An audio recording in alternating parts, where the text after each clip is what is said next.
Good evening, everyone, and we're back for another episode of Dance Civilian Opinion.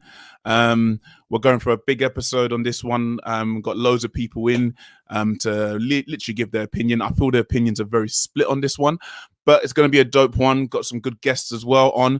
But the main thing today is we're going to try and make sure that remind everyone that's watching it's an opinion. So everything's being said and spoken about is an opinion, and therefore it's for you to dissect and pick what's good for you. Cool. But without further ado, we're going to bring in my first guest. I'm going to bring in the one and the only Nathaniel. Let's go. Yes. Good. Everyone. You're good. Yes, brother. How you been? I'm very well, thanks, man. And thanks for having me on, man. No, thank you for coming on. Thank you for coming on. I felt like as soon as this subject came in my head, I was like, you need to be on this show because you would also have a big open spectrum understanding different people's opinions and views and stuff. I'm going to continue bringing people in, and the one and the only superstar, Bismarck. Yes. What's going on? Come with the PS5 headset, everything. Yes. All right, cool. I'm going to try and keep it moving. I feel like I'm rushing people. Tell me if I'm rushing people. If I am, apologies. Next on, we have the one and the only Lamar. Whoosh. Your intro today wasn't like Bismarck beat the best Bismarck and Nathaniel beat you just I got two gunshots. All right. At least you got your headphones, thank you. He's improving that one. Next up, Manzino, the one and only superstar Kamani. Let me take a drink real quick. Oh wait, Kobe, what are you doing here? Kobe. It's like Kobe. Wow. Everyone's gonna understand why that's Kobe because next up we have Big Cobes.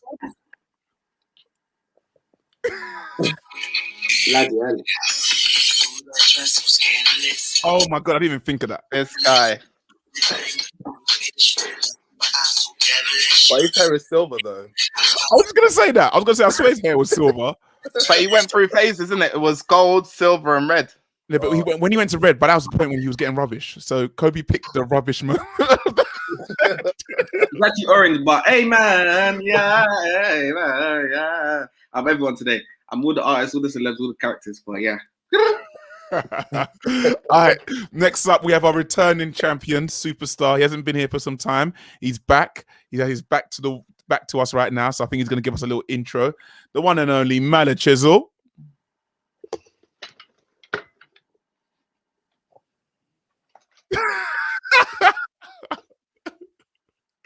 What a long. He's on mute, man. Is that right? You're on mute though. I like that one, innit? Nice and simple, nothing too much, just a little spin and that. Give you a couple 360 view and that. Get me, just spectate the trim. Get me, nice view of the trim. Tuesday barbecue up on Monday and that. What I'd like to know is where that chair. Where'd you get that chair from? Oh. Okay, cool.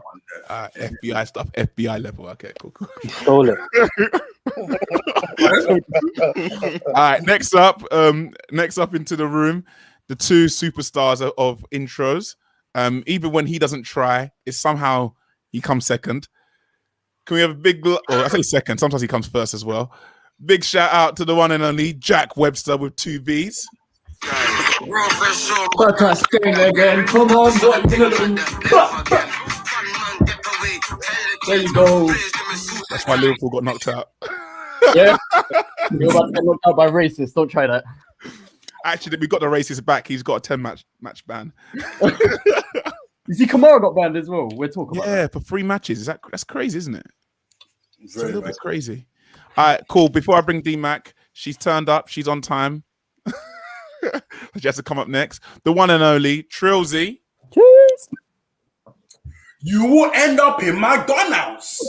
I've got a salad from McDonald's, if anyone's interested. Have you noticed anything, Trilzy? See how your hair looks nice and blonde? What's going on, Cobes? Is that...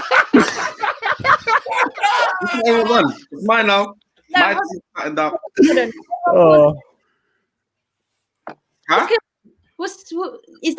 Is that a filter or is that real? No, that's real. That's real. Absolutely. I feel A regular.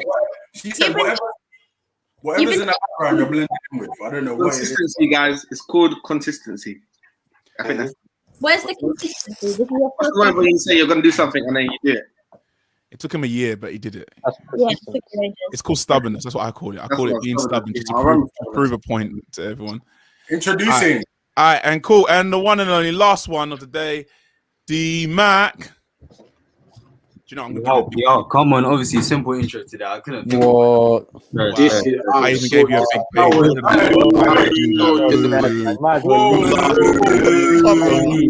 You come last. All right, cool.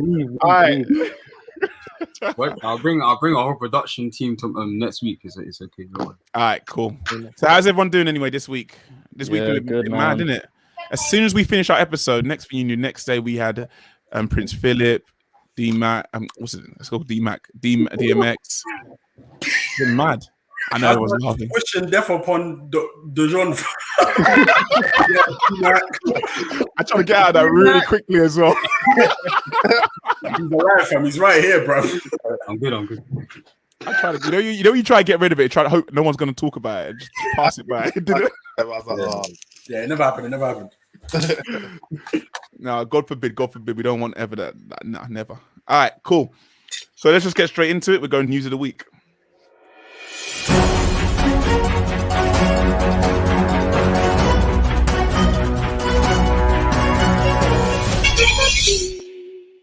All right, cool. So this week's been a bit crazy. We've, like I already mentioned, we first have Omar Prince should Philip. clean his hands. Thank you. I'm having an important moment right here. Wow. Anyway, so we've had the sad passing of DMX, one of the greatest of all time when it comes to hip hop or originals. As he likes to say, the Mohicans. And a few of them are all passing, and it's quite sad when you see that. Also, we had the passing of Prince Philip from the royal family, not the dance crew. Then we've also, I don't know why I did that. I'm so sorry. Why the hell? Bro, why did you do that? Why? What the hell? You just made it work. I'm going They're to. gonna accompany you. I'm That gonna makes accompany Philip you. taking his ass. Bro, listen, you best beg for forgiveness, fam. Because I'm gonna Yeah. beg for You forgiveness. see when Lizzie comes looking at your bro, Lizzie will avocados. come. Lizzie will come. You know, Lizzie will come. when you see that letter with the candle wax at the back, yeah, it's a long day. The red one in it, the little red mark. Red one. Yeah, bro. I'll be sending you all. I've sent my last Facebook message. Say, guys, it's a wrap. Lizzie's coming. All right, cool. All right, cool. And then obviously on serious notes, we've had more gun crime, not necessarily in the UK. I just need to remind everyone that it's actually happened in America. 2 cases in which we've had police violence. And we just get straight into that. So I'm going to show you a little footage of the first one in which where the young man was killed, father of one. And there's been, I'm not going to waste time. Just watch the video. Minnesota authorities Wednesday arrested the police officer who fatally shot a black man during a scuffle that followed a routine traffic stop. Kim Potter was charged with second-degree manslaughter in the death of 20-year-old Dante Wright. Her arrest came a day after Potter, a 26-year veteran, resigned from the Brooklyn Center Police Force, as did the police chief. Dante Wright was fatally shot Sunday afternoon after being pulled over for what police said was an expired car registration. Authorities say the officers discovered there was a warrant out for his arrest. They say when Wright began to struggle, Potter accidentally drew her pistol instead of her taser. She can be heard on police video shouting, "I just shot him." During a Wednesday press conference with civil rights activist Reverend Al Sharpton, Wright family attorney Benjamin Crump said he was outraged by yet another police shooting of a black man. Okay, cool. Moving on. Same particular situation in which where the police were being very aggressive towards another civilian for a similar thing. This is if you've already watched the video, then you already understand what happened to the sergeant. This is more of the aftermath. Actually, what happened? He was pepper sprayed continuously, even though he was cooperating with the police officers. I would say the second police officer that you didn't see, where you saw him from his point of view, did did seem more empathetic is in comparison to the main person who was less empathetic and quite, I would say, I don't want to say violent, but maybe more. Yeah, you can watch for yourself. Then here is an exchange that happened after the incident began to settle down in terms of the high emotions at play. And the victim here is standing by a car, and the officers are now trying to explain what happened. This exchange makes me wonder why he's only suing for $1 million. Take a look. I understand you want to get to a well-lit area, a well-lit area. I get that. But when we follow you that long, look at the climate this day, and against everybody, against us, against y'all. Against everybody. Really? I mean, Cedric Alexander. Again, these videos can be watched on YouTube or on any other particular link of the NBC and stuff like that, or the Sun's own website. Okay, and then also the last bit of news to talk about is there is an outbreak of the current virus that we have been.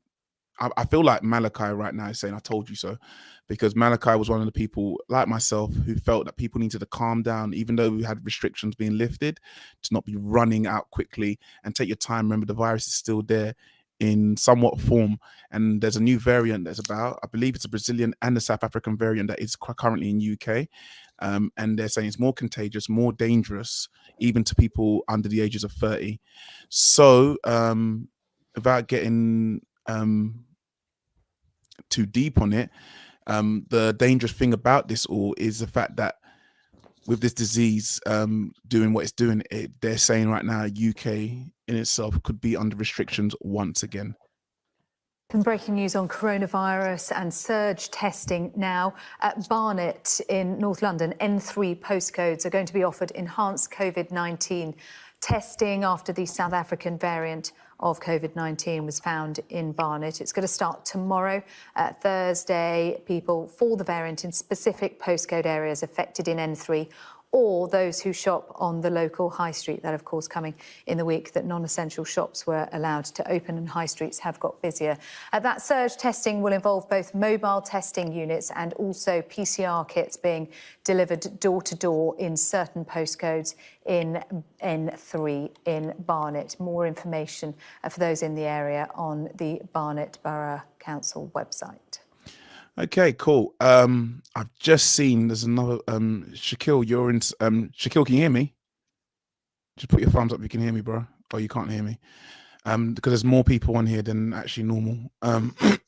So what I'm gonna do, Shaquille, I'm gonna swap with me in once the conversation starts kicking in. So if you just wait there for me, yeah? I don't know if you can hear me. Yeah, cool. All right, cool. So yeah, what does everyone feel? So we'll just talk about quickly the first. Let's talk about police brutality.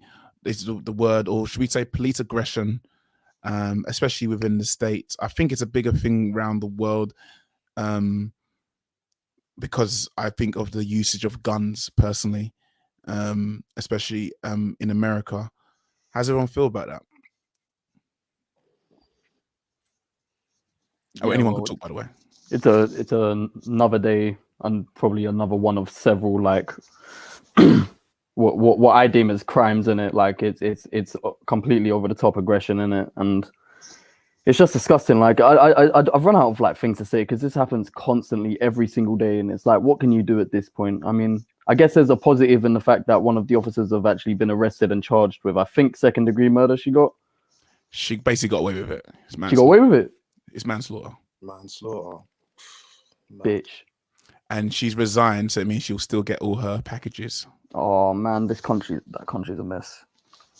It's disgusting, bro. Basically, the cheek. I don't want to get too deep because I'm trying to be what's it called? What's the word? Neutral. Yeah, but what I do know, I read into it, so her and the main chief, he resigned because basically the head office, or like the mayor's people, you know, the people, see that our mayors are kind of in charge of police, but they're not in charge, but they can appoint people. They all voted to fire them. So they were going to fire them anyway. So what they did is basically jump before they got pushed. By jumping before, if you get fired, you don't get all the packages. You know how it works anyway. If you resign beforehand, and someone, I don't know, I don't want to go into conspiracies, but someone's given them a heads up. They've already known they're going to be fired. So what they did was resign. Now, I don't understand the law firm and how this completely 100% works in terms of can you do that? But it seems like you can. It seems like you can. So, yeah. To be honest, they keep saying that.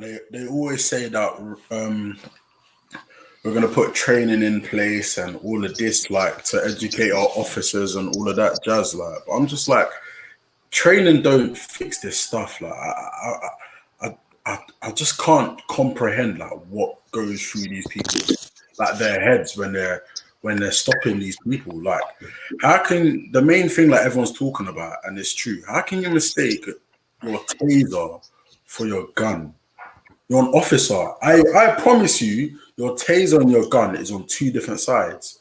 You clearly have had a specific amount of training before you've been let out of it in the field. So you're telling me you don't know which side is your taser and which side is your gun? I personally feel that's a cop out. I feel like it's a cop way. Yeah. Sorry. Apologies. Can I just jump in? Because there's a lot of us. The program does a thing where it mutes people when someone speaks. So if everyone lets the person finish and then jump in, sorry, Nathaniel, go on, and then yeah. I just think it's I think it's a cop out. I feel like it's just like a little comment. Say, yeah, I've made a mistake. But, you know, fairness, there's no amount of sorry that you can, you know, say in that situation. And even just, I think as in the heat of the moment, like, there's obviously so many protocols and stuff that you need to follow, but it just, it's not, it's just not a nice experience for anyone. And I think to be, you know, obviously how they, you know, going to portray it in the media, I think will be you know, looking at what he's done or his history and be like, you know, this is what we needed to do in that situation, you know. But I think it's really, really sad, man, overall. Yeah, 100. Biz? I just think I'm becoming desensitized to it because it's happening too often. I'm not surprised. I'm disappointed, but it's just becoming everyday life. And I think that's the scariest thing about it. It's not even being hidden anymore. It's just blatantly out there. Yeah, sorry, Mali?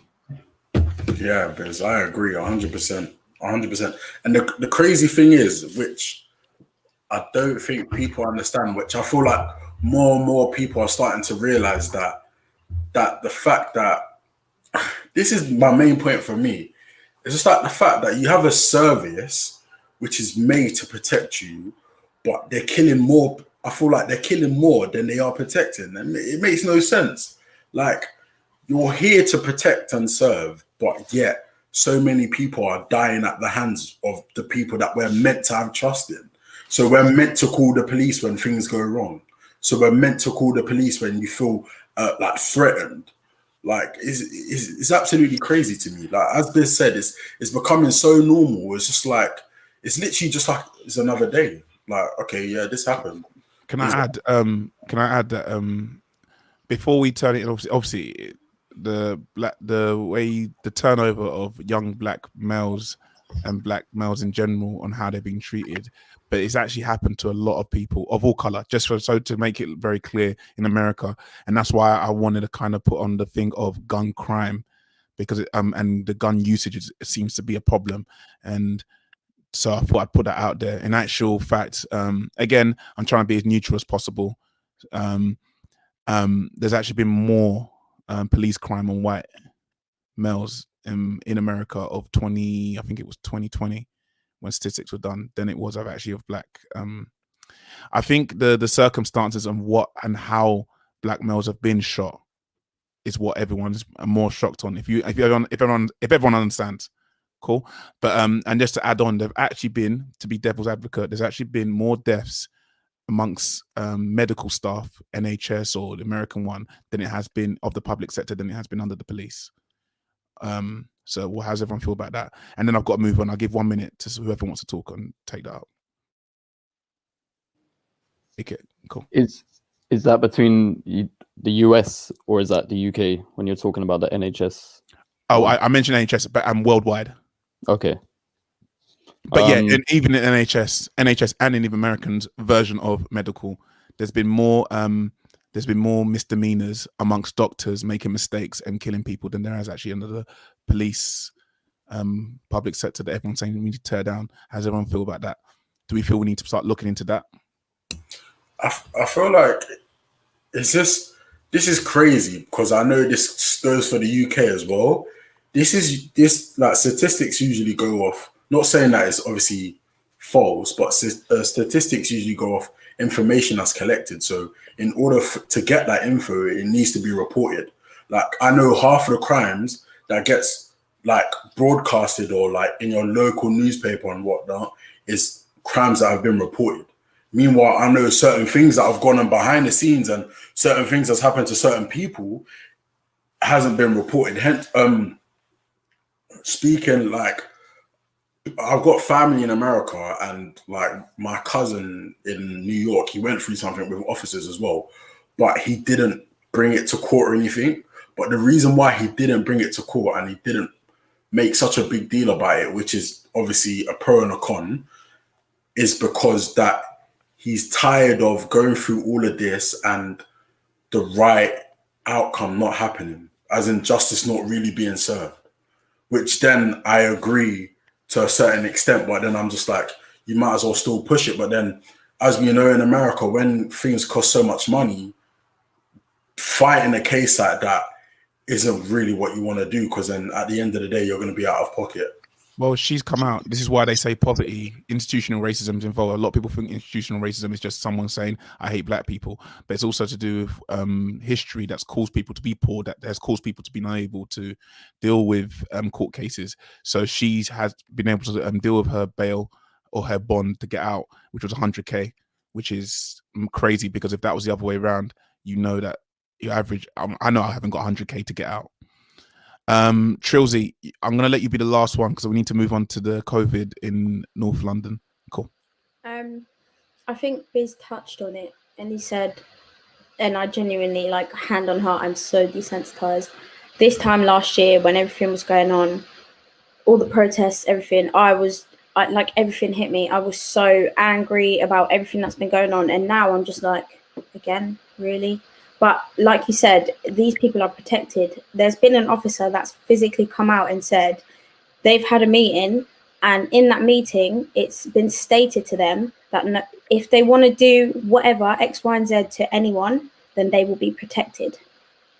And also doctors, like nurses. There was a woman on TikTok that made a TikTok that on her course, she was taught that black people feel less pain than white people. Like, these people are being protected.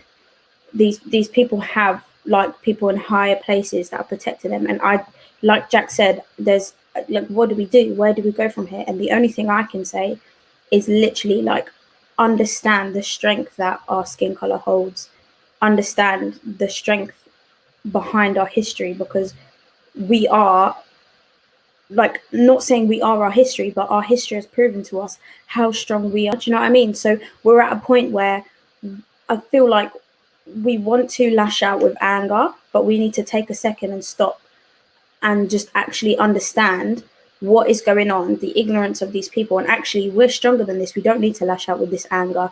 And I think we are conforming to their stereotypes when we lash out with anger, when we do X, Y, and Z. And as much as I don't blame anyone if they decide to, we just need to be careful with how we deal with things, because we lose. It's a lose-lose for us. Do you know what I mean? What can I say? The sergeant, for me, did everything right.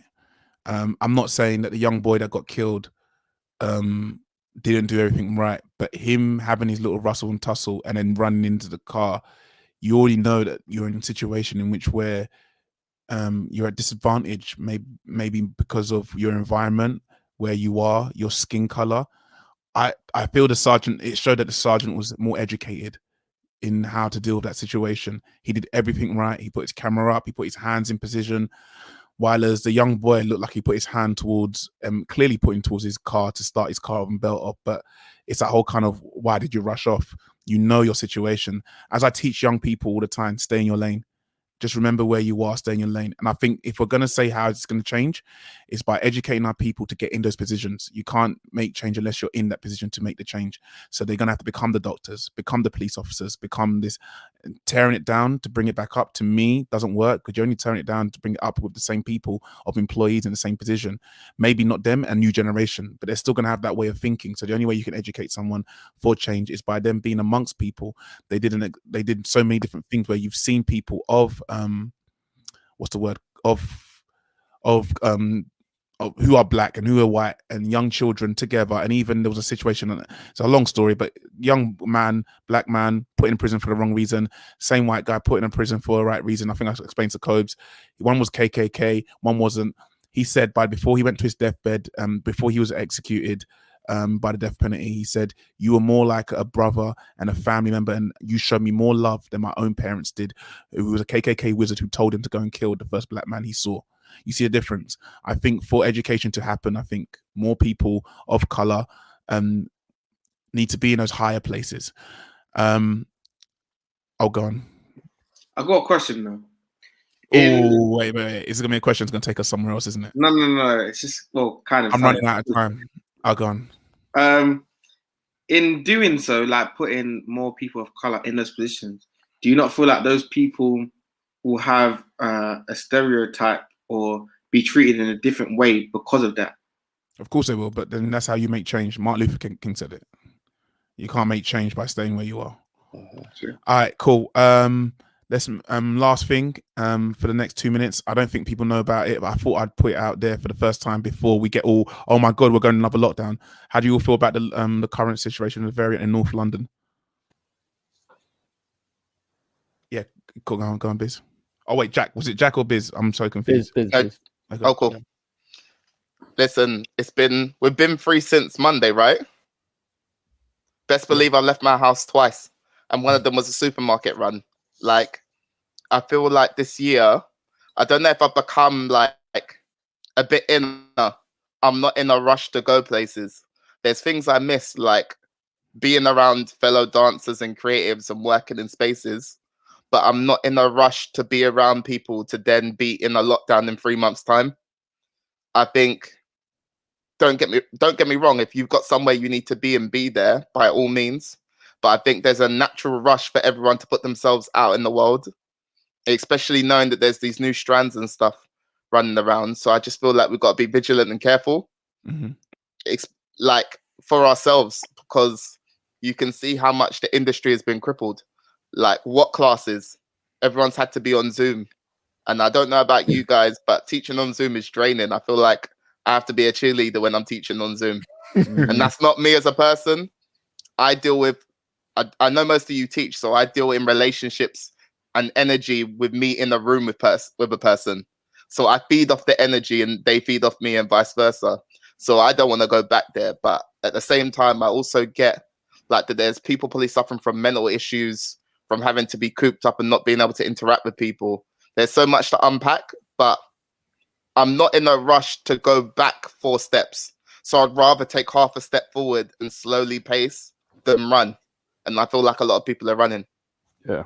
100%. I think we'll end on that one. I think that was, that's exactly what.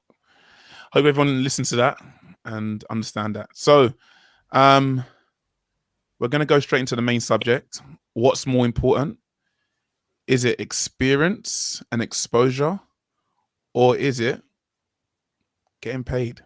So before we do that, I'm just going to show you 6 pictures. Guys, you're going to put your hands up for me. So these 6 pictures you're going to put up. You're going to put your hands up if you would do it for experience or exposure, or you're going to put your hands up if you do it to get paid.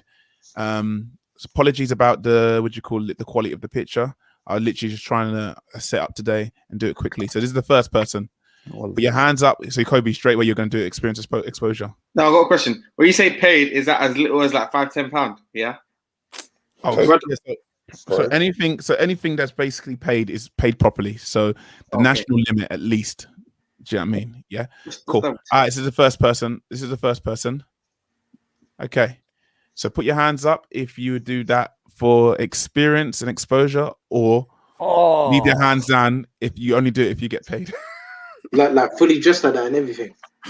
He's fully dressed like that. It's MJ. All the way. Oh, Put your bro. hands up. Yeah, I really wanted to test you. So I don't know, you know. So you put your hands up if you do it for experience and exposure, or leave your hands down if you're only gonna do it if you're getting paid. Guys, please, let's be real, man. MJ, the one I'm doing it for the experience. I'm hitting the moonwalk like nobody's business, fam. Look, I know it's MJ, but I'm 50-50 because I know MJ's got the bags there, innit? It's Yeah, MJ. no, that's true. I really don't. They've got more than enough money to pay me. They got more than enough money. No, what Jack said just put it into perspective, you know. It is Michael Jackson. I Like, don't please, mean innit? nothing. He's the All right, greatest. I'm gonna keep it moving. We could argue this for time. I'm gonna keep it moving. Next. This is very sticky. Let's go. Put your hands up. Oh, nice. Experience or exposure, or you're getting paid. Nines. Hand down if you want to get paid. Yeah, hand down if you're getting paid. You're getting paid. You're not doing it for experience or exposure or a little 10 quid. You're getting paid. I've seen nines on a normal day, so no way. Nah, not on it. No. All right, cool. I'm gonna keep it moving. This is very interesting. Yeah, I'm starting to see what this cool video shoots, bro. Yeah, big man thing. This is so interesting. This is very interesting. All right, cool. Let's keep it moving. Let's see how everyone feels about this one. This is the one I feel like anyone who's doing this at home, some of you are liars. It's gonna get political for him. It's gonna get peak. Ah.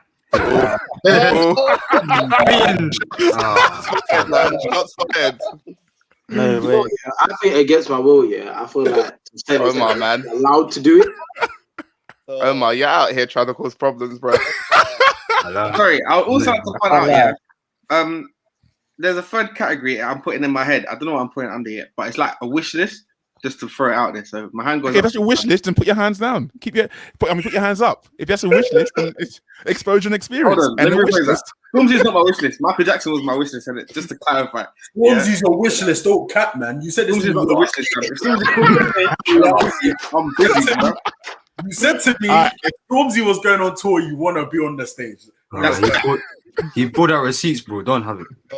When did I say that? It's your birthday, because his tour was landed on your birthday. Was it I not? have to do it. I have to do it. Nathaniel. I have to. I have to try and get everyone. everyone. Like I don't want no one getting away with this. I don't want no one. I thought I'm gonna really push it on everyone. You have, man. No, please. I like this. Omar, I like this. Omar, man, you're causing trouble, innit? You're causing trouble. Wait, Omar, are you participating? Alright. Reggie, Rockstar. Yeah. Put your hand. So if put your hands up, would you do it for exposure and experience, or would you only do it if you're getting paid? Paid a lot of money. You know what's worse? You know what's worse? He's a big star in Africa, and his net worth is £5 million. Kobe didn't know that. Don't let him shake his head. I didn't know that. Don't let him shake his head. I did it on purpose. I wanted to see what you, because I wanted to see if it's someone you don't really know, his net worth is actually would be technically more than some of the other people you saw, because but technically Omar, one of them's dead. So, Omar, but you have that, but then Omar. Yeah. Omar, man, you're causing trouble, so I have to cuss you, yeah. But secondly, bruv, I don't know who that guy is, and I'm Ghanaian, bruv. Yeah? So, I'm like, and I'll say I know who that is, by the way. Just for yeah, cool. So I'm looking at someone like Michael Jackson that revolutionized not only music but dance for like, I don't know, 30 years, bruv. I'm with MJ, and bruv, bruv, just move to the next slide, bruv. I'll get stressed. Next slide. Wait, I know why Kobe's hands up, bro. I'm not gonna say it. Damn cool. right, he knows. And last person, Tarkan. Who's that? Who the hell's Tarkan, bro? I don't know who that is. That's the experience. I recognize that name. Ohms, this thing never made any sense, bruv. No, That's the idea. That's the on idea. purpose. That's the idea. The I know idea what is to really screw you over. I he's want to see smart. how you react, and then we're gonna go into the conversation for the last half an hour. I feel like the ones that are slightly less known, yeah, their net worth is mad. But we're not going to go for them because you don't know them, innit? Yeah, and that's my point. And then Exactly. let's start our debate. Let's start. His net worth is 20 million. So let's start the debate.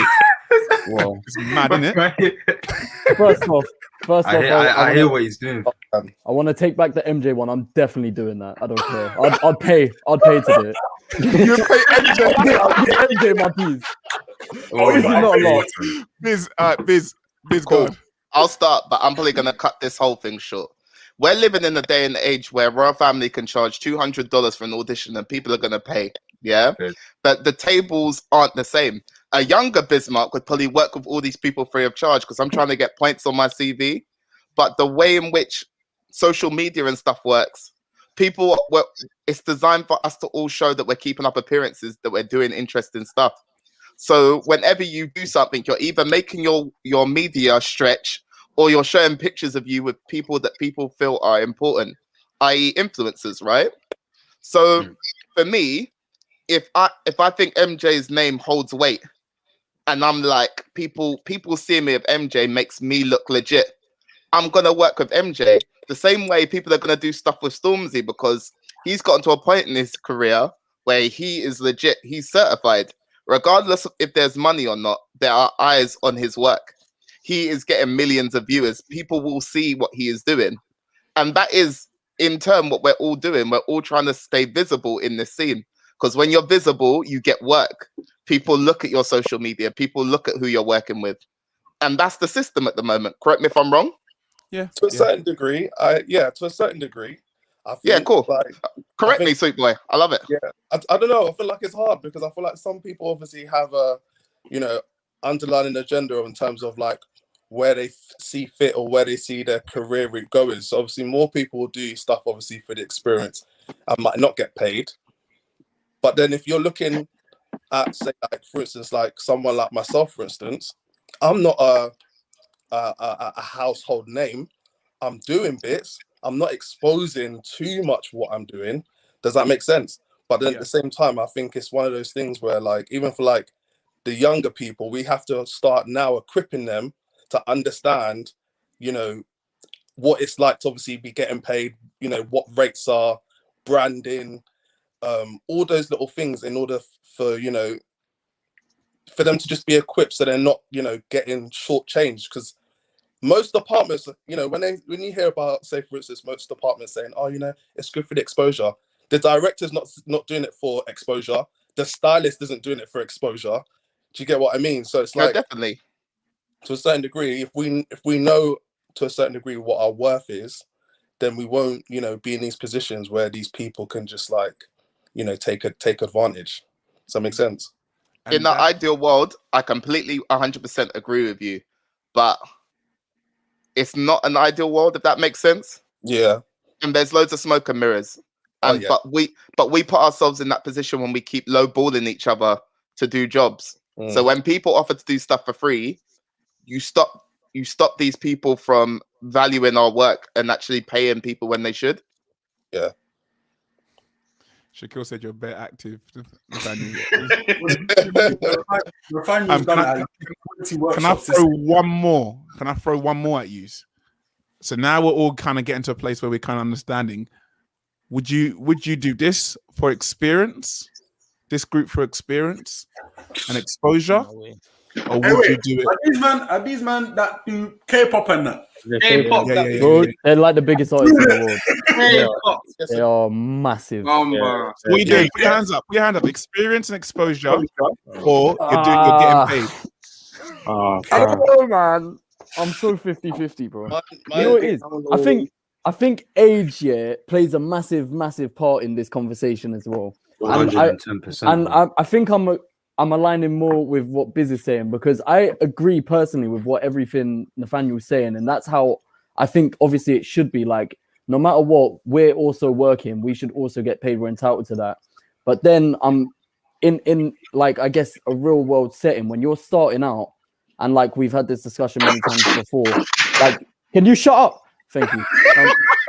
When in this world we're living in now, like, if you want to get yourself on the map per se, and Instagram, a lot of the time, it's not like there's a LinkedIn for dancers in it. Like, Instagram is the way more time and clout and whatnot. You probably, when you're starting out, have to take these sort of jobs like that in order to get the opportunity to get maybe this choreography job on this, that, and the other in it. So I think it's a very fine line, and you have to be careful with what you choose when you do it. Can I just say, EXO, their net worth is more than Michael's. Bro, hold on. Their net worth is £1 billion. Omar. Anyway, go on, Mally. Go on. For me, someone's net worth don't mean nothing in this. Doing a paid job or nothing. To me, someone's net worth, it don't mean anything. Personally. They don't have that, do they? It doesn't. I was about to say, you know that. So the reason I bought net worth and not how much they were making, because net worth contributes to how much they're going to pay people. So where the money's going to come in from. So if you're a producer, you know you can get money from advertisement deals and all that stuff. So basically, when someone says a net worth, it's based on all your assets from advertisement deals, housing. Every time you do a tour, how much you're getting, do you understand? So when they put that together, the reason why I said 1 billion, technically if you did a whole catalog of Michael's is more than 1 billion. But obviously currently right now, due to the fact that Michael's not here right now, their one is probably one of the highest on the planet right now. And if you think about it, there's only a certain amount of billions in the planet right now, and only a few people actually have a hold of that. So for a group to be net worth of 1 billion is mind-boggling, because if you think the biggest artist like Adele is not even 1 billion. Do you know what I mean? And then especially, apologies, especially when you know about dance groups and stuff like that and dance companies, it's very hard to make money. So for someone to get 1 billion net worth, it normally would be a solo artist. The fact that a whole group, and these guys don't do groups like UK and America, you know, or even Turkey, you know, 5 in a group, maybe 6 pushing it. These guys do like freaking 10 in a group. But anyway, sorry, Mally, carry on. As what I feel like we're all gonna say, like, it's just. I'm not gonna say, by the way, I'm on Nathaniel's side. But well, no. To be honest, like, I don't think. Actually, let me not say that. I was gonna say something crazy, but Omar said this as well, and I've heard a lot of people say this, and I usually go through this as well. I feel like most of us has done this at a point as well. I usually pick and choose who's worth, like, not who's worth, like, which one to do paid and which one to do for free, if that kind of makes sense. Regards to, like, especially, like, if it's, like, more so, like, jobs and videos and that, more time I'm going with paid still. I can't lie. But if it's, like, regards to, like, teaching certain people and in certain places and certain groups and whatnot, or crews, then I feel like it's got to benefit you as a dance teacher and choreographer / artist as well.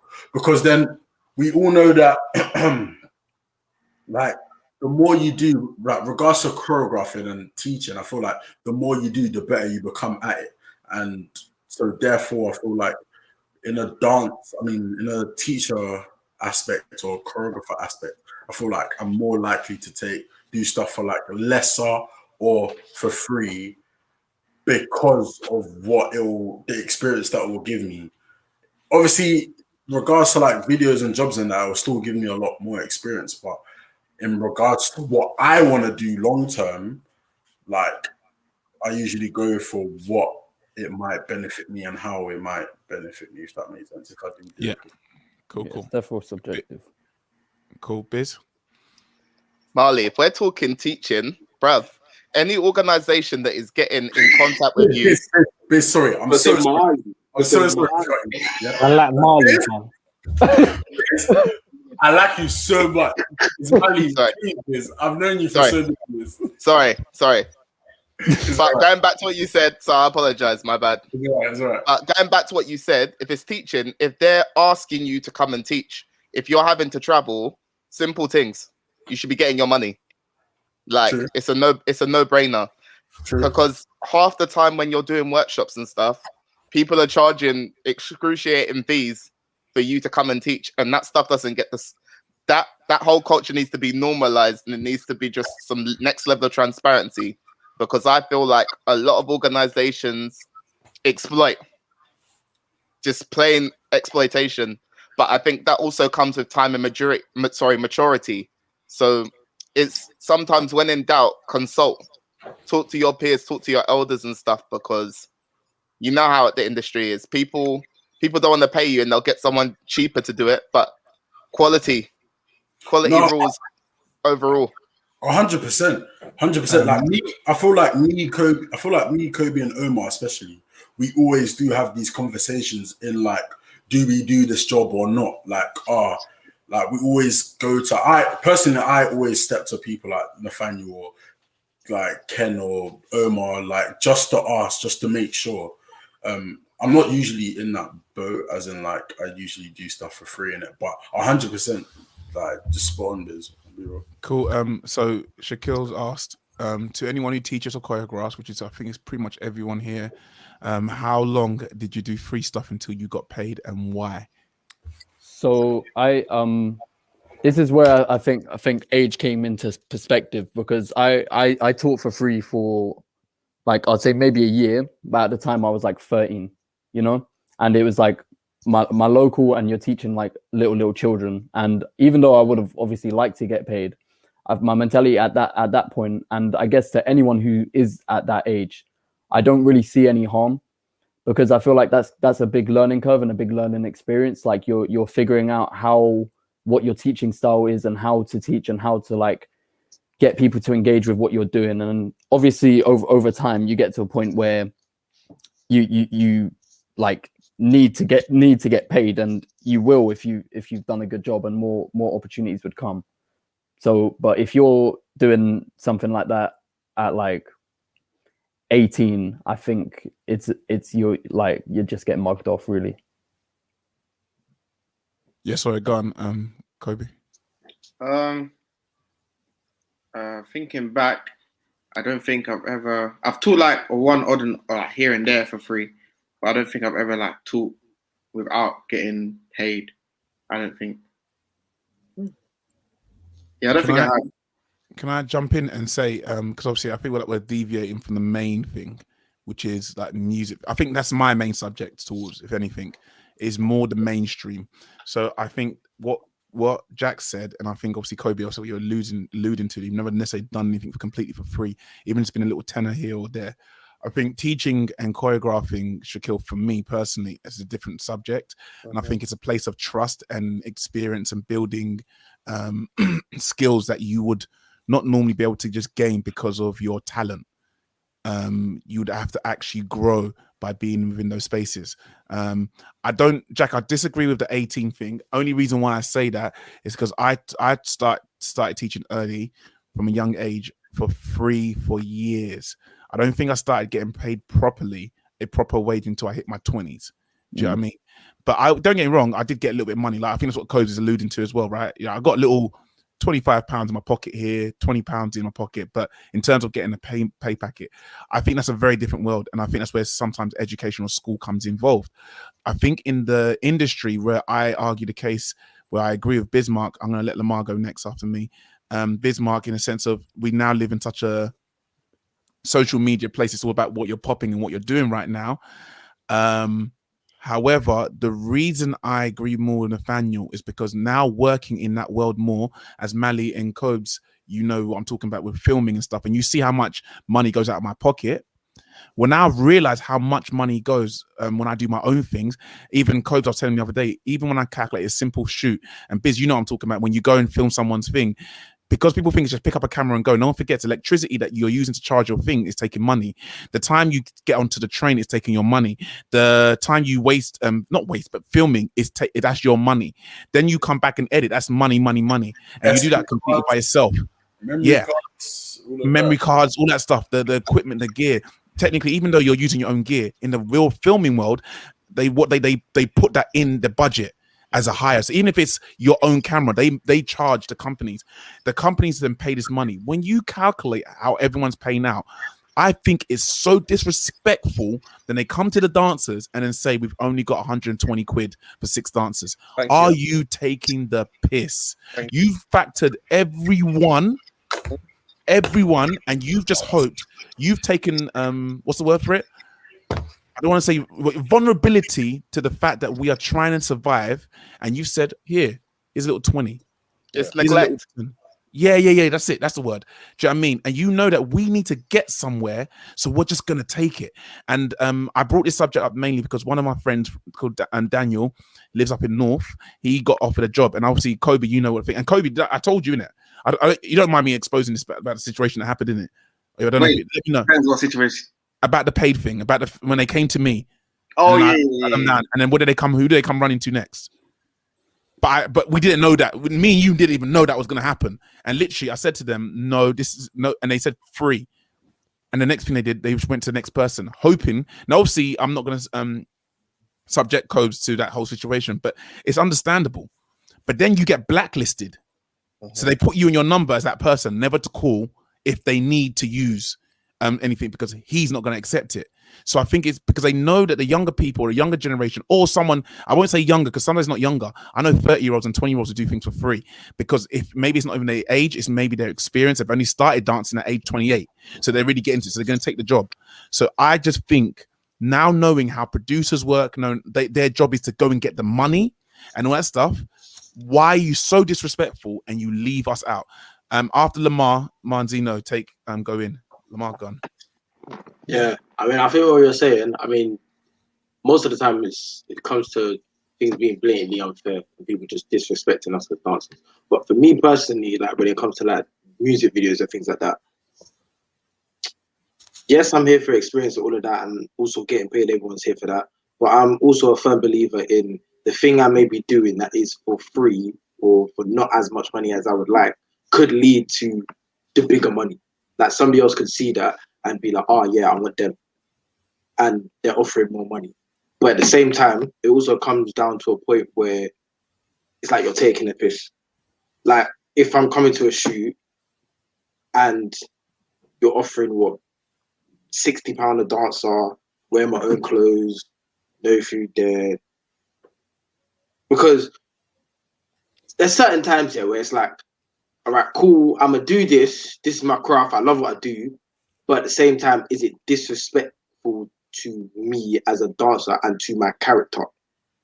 I don't want to say sell out, but to an extent, sell out.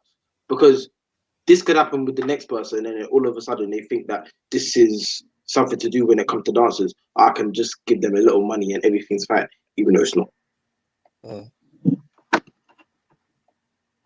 Lamar, yeah, go. I mean, not Lamar, Manzino. Yeah, I like before, like when I first initially started dancing, I thought the free work, the little £80 here and there work was normal until I started getting educated. So I think it is about knowledge as much as it is about experience and everything. So as soon as I started building that knowledge, started like learning stuff, and I started getting more into my craft, per se, I felt like that's when I felt like I was at like a place where I could charge, because I was doing that free work before.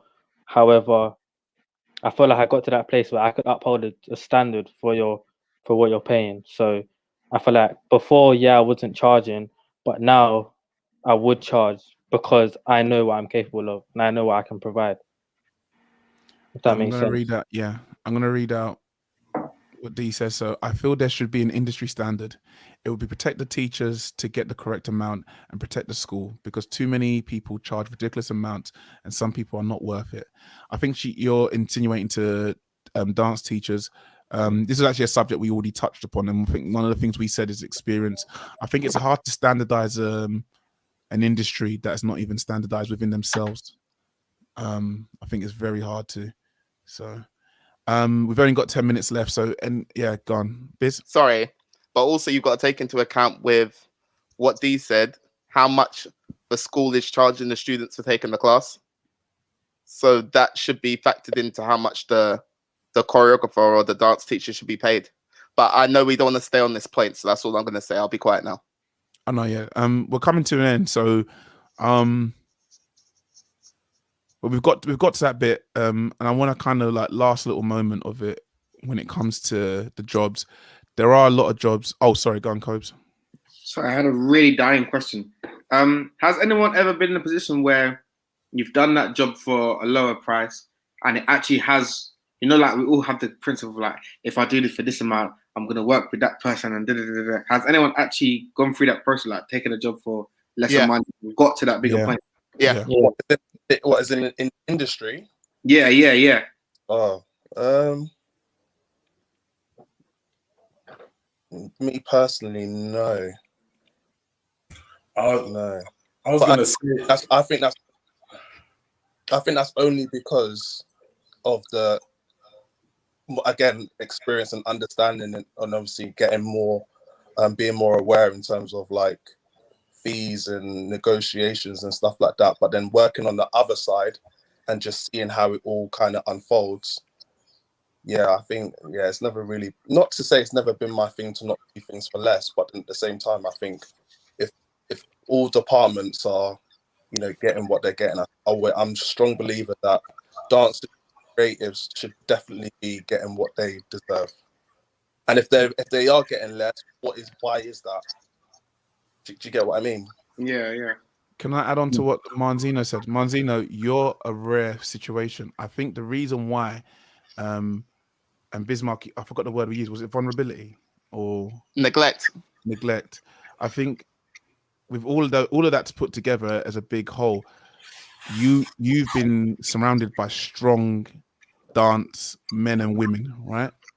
So when you first came to me about a situation, I even said to you, use my name to kind of scare them a little bit. Like if they try and say anything, do you know what I mean? Oh, no, we're not gonna. Next thing you know, they're paying for your trainers and paying for you. Do you know what I mean? Not everyone's in that situation. So Michael down the road who wants to become a dancer has to make a decision. And it's not because he doesn't want to take that job on, because he knows his worth. He doesn't know that if he says no, they will ever come back again. What do you think about that? Do you feel like you have to then... I'll leave that out. What do you think about that situation? Yeah, I mean, that's kind of what I felt like happened to me a while back. And that's kind of relating back to what Kobe said as well. Obviously, I wouldn't call this industry level. But I was recommended for a job once that wasn't paid, and it was for something TV related. I don't know. It was like in Indian channels and stuff. But like I took it, and it was just fun to do, and I didn't really mind. It was a bit of experience under the belt. But because of doing that job for free and because of that recommendation through that same person, I got several other job offers which were paid, and it's like within that tiny little bubble, stock went up. Do you know what I mean? So in that specific situation, it benefited me. But I wouldn't like do that again in a scenario where I wouldn't know there wouldn't be like rewards following. But was you scared to say no? That's a big thing, because I think that was my thing as a kid. Now I'm like all strong and I was like, yeah, I should be getting paid. But when I was young, it wasn't. I said no because I thought. I was saying yes because of exposure. I was saying yes because I was scared I would never get another chance like this again.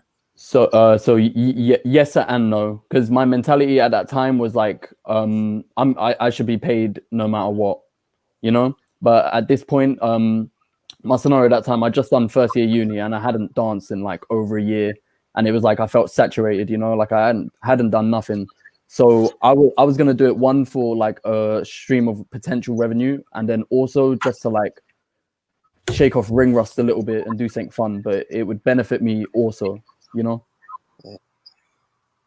and it did for the short term. I'm about to say I don't feel like I've ever been like, I felt like pressured as if I can't say no. Then again, as I said, and as Omar, as you said to Kamani, I'm lucky to have been in the scene and position of where I am at the moment. I've been surrounded by the people that I have and the mentors that I have to tell me X, Y, and Z, and this is what you should do and this is what you shouldn't do. So I regard myself to be lucky. I don't feel like I've said no to a lot of people and actually broken it down to why I am saying no, not just saying no and like just shoot off, because then, as we know, if we say no, they're just gonna jump onto the next person. But then once we say no and we actually educate them on why we're saying no, as in like, we need this, we need that, we need this, we need that, then hopefully they'll have it in mind, and the next person they ask or the next time they actually approach you, and maybe you never even know, they might ask for a bigger budget to then incorporate you into whatever they're doing. But yeah, I don't think I've ever felt pressured to not say no, to go along with it. As I said, because I'm grateful to have the people around me that I have. Can everyone break that down for me? I think, Omar, you should define the difference between exposure and exploitation. I mean, I know what you mean. Can anyone else look at that and say, what do you think that is? Do you think there's a difference? Do you think it's the same thing? There's definitely a fine line. Yeah.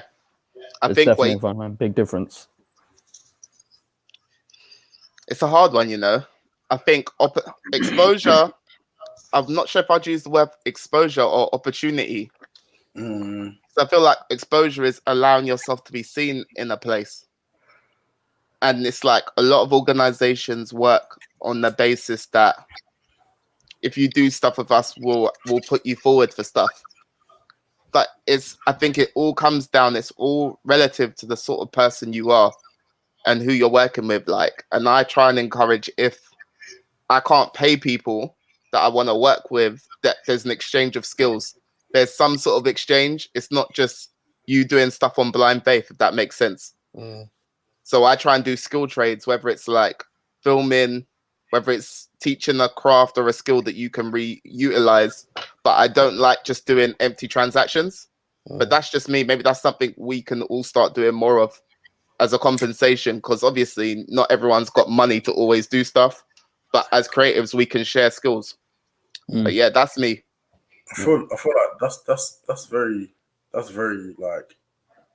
What's it? By the way, we're finishing up. By the way, so go on. Yeah.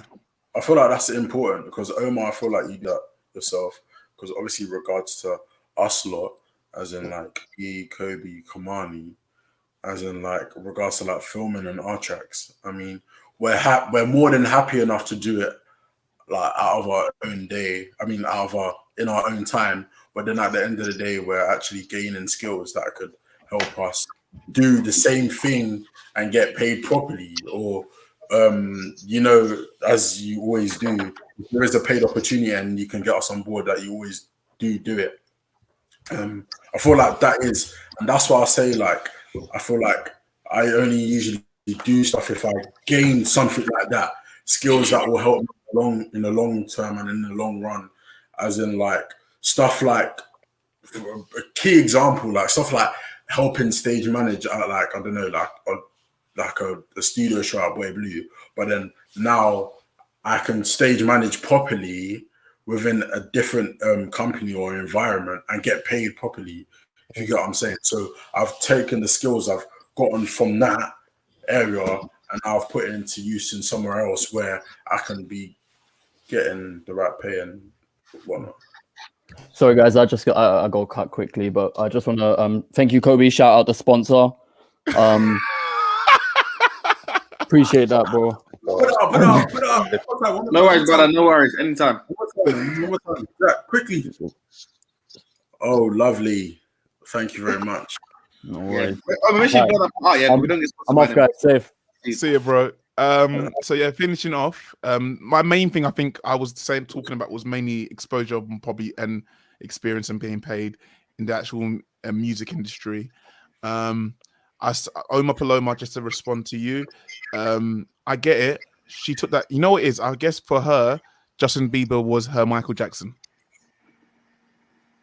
So I guess for her, it was a no-brainer. Because for me, I guess from my point of view, if Justin Bieber said that to me, I'd be like, yo, if I'm not getting paid. And I have been in that situation. I can say to you open-heartedly, I had the Mobos come to me once years ago where they said they wanted me and they actually offered 10K for me to then get the dancers and everything. And I said no, because I said 10K is not enough. In the end, I heard, next thing I know, they went and got, I heard they got someone else. And I think it was Flawless, actually, they got. Because it was meant to be open off a Flow Rider. Do you get what I'm saying? Yeah. And I agree with some of you because that could have actually blown my career. And I'm not saying my career's gone stagnated or whatever, but if I had accepted it, maybe it'd been different. Because I held my thing of saying, nah, don't disrespect us as a dance scene. They just went somewhere else and they got what they wanted. I think what you're saying, Omar, I think, again, it's like what we were saying. I think it all depends on how people view things, or if people want things quickly, if people want to build their credentials quickly, or whether they want to have longevity in what they're doing, whatever department that may be. The commercial world is always going to be the commercial world, because if you can't do it for this fee, they'll get somebody else that can do it for a lesser fee. Or if there's dancers that they will get, I've seen it loads of times before, go to agency, like, nah, they go to finding dancers online, and then you're noticing that dancers are doing it for like not even the minimum fee. You know what I mean? But I think it all depends on, what, again, like Bismarck was saying, exposure and exploitation. Where do you fit in that, and what do you want to gain out of that? Do you get what I mean? Cool. Finishing you're off, gonna wrap Cobes. Cobes, you're gonna finish off for us. I've got a question, but it's gonna 2 minutes over. I know I'm clean. But it's a very informative podcast today. This is more a question for like Biz, Naf, and like Ohms, I would say. If you guys saw, let's say you used like an agency or something, and you saw on my CV I had done Beyonce, Justin Bieber, Michael Jackson, but I done them just for free. Obviously, you don't know that. Yeah. Would you hire me over someone that did Lady Gaga, Bruno Mars, and Turner from Barking that got paid? See, I'll be honest with you, bro. Me personally, I've booked dancers that probably don't even have credentials. If I'm honest with you, I'm the sort of person that I'm not one of them sort of people that like precious on what you've done, because credentials are going to be credentials. That's great, but then in a working environment, what I care about is whether you're something to the table and obviously have, you know, simple things like etiquette and being able to conduct yourselves accordingly. Because some people that have the best credentials don't have the best etiquette. Do you get what I mean? And for me, I'm a risk taker in a sense. I will provide someone that opportunity that I can see who's going to come in and actually gain something from the job, as opposed to just another something that you could just tick off the list. Do you get what I mean? So for me, in my position with what I'm doing, I would sooner have someone that I know that come in and can get the job done. But if it's someone that I've worked with before and I know they have a good relationship and a good rapport, I'll happily have that, or someone that is just starting out and I want to give them, you know, a platform and an opportunity to, you know, provide. Do you know what I mean? Nathaniel, what's the name of the lady who did Stormzy's tour? Does anyone? Because I forgot her name. Amber from Amber. Yeah. And she doesn't. Before that, and before her little ones, I think she worked with. I forgot the young lady's name, the young girl's name. Her mum was a big star back in the day. Mabel. She worked in Mabel and all that stuff. Yeah. And I looked at her credentials and stuff, and those were kind of like her bigger ones. Mm-hmm. But just to kind of jump on what Nathaniel's saying, I think when you think top choreographers in the scene, I don't think you would have thought her initially if you did it a few years ago. Yeah. So it does show that sometimes you don't need to have the biggest credentials to be getting the biggest jobs in the scene. You just got to have good etiquette, good respect, timekeeping. Show you're willing to work hard. Something I always talk to my missus about. Showing you even willing to. I know it's kind of hypocritical and contradictory for what we're talking about, but also kind of showing that you're willing to go above and beyond to get the job done, even if it means you're going over the time that you was meant to be there for. Do you get what I'm saying? And I think I've seen that with Manzino. I've seen that with DMAC. I see that with Mali. I've seen that obviously you younger lads. I've seen it with yous. Do you know what I mean? Do that, and I think that's why you find that people don't want to come back to you. Do you know what I mean? Manzino, you've been doing what do you call it? What's his name? Chip. That's not coincidence, bro. First time, if you did a crap job, I'm telling you, they won't call you again. This is how this business is. And because you did a good job the first time and you was organized and you did another good job and you was willing to also quickly get something sorted. I know you had codes and that there helping choreograph something quickly when they just put something on you quick and you did it and you didn't question it. I think that's more important as a way of getting forward. But to Omar Paloma, just finishing off, I know what you're saying. I know what you're insinuating. I think we've all agreed. Bismarck already kind of finished the show at the beginning. But we've obviously let the talk go on. He pretty much said it's subjective to who you are. I just think, me personally, reason why I said I agreed with Nathaniel on what he completely says is I think because it's subjective, I feel these big music industry companies are taking advantage of that subjective mindset, and they use that as an opportunity to say, hey, I know this budget for this video for Nine's video was 10 grand or 20 or 50 or whatever, but I also know that these guys just see Nines and think he's a big star, so we're gonna say to them it's 150 quid is all we got between 10 of yous, and we'll pay for your food and give you thingy. And we know, and you know what, and I've learned, because I want to learn to be a producer, do you know what I learned as well? It's negotiating. They started at 150. They actually have more. They will never start with the price that they actually have. I'm so glad. They're trying to save money. They're trying to save money, as we all know. as Nathaniel was gonna say, bro. That's a key point. They're always trying, no matter who you work with, yeah. If you get funding or if you have a budget or whatever the case is, you're never trying to go over the budget. That's the worst thing they can do, bro. Or hit the budget, like bang on, because there's a risk of they just even little things like us running over, we charge extra. So if they run out of budget on that, then boy, better start going to your own pocket. Yeah. All right, guys. Good show. We ran 15 minutes over, but hopefully it was informative, and for everyone at home, this will be on Spotify and on Google Podcasts and Apple Podcasts and all the podcasting platforms. Please subscribe and all that stuff. SoundCloud, also subscribe to everyone here. New YouTube. Doing a whole transfer. Obviously, we're using the IMD one for now. What's it called? Bunny hopping of the IMD subscribers to try and get used onto the other one, but try and go over to Civilian Opinion, because soon we're going to be coming off the IMD. A Civilian Opinion will be its own brand in itself. Thank you, guys. Hope you have a good day. Spotify, please sponsor us. Spotify, please sponsor us. Spotify. You already know. Any celebrities that want to come on here, please DM us at DC. What do you mean, celebrities? We are the celebrities. What are you talking about? We're the stars. You know what? If celebs want to come on here, DM we'll charge you. Turn 100. We'll charge you. I will charge. I will charge in the presence of superstars. But the only person I won't charge is the Queen if she wants to come out and address anything. Hey, end the show, please. Oh yes, Lizzie. I didn't mean that about your husband.